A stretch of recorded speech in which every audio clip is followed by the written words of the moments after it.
Il sincero e profondo affetto verso il mondo animale ha portato Silvia Conte ed Emanuela Petracina a realizzare, in collaborazione con il bar Caffè Modì, la prima Domenica da Cani.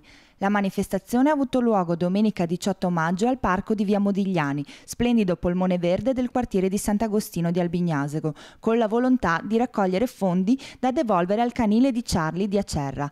Hanno partecipato diversi enti cinofili. Bambini e adulti hanno avuto l'occasione di farsi condurre da un cane guida per ciechi lungo un percorso ad occhi chiusi, mentre i loro amici a quattro zampe si sono messi alla prova con il Dog Agility, supportati dal personale della Protezione Civile di Albignasego.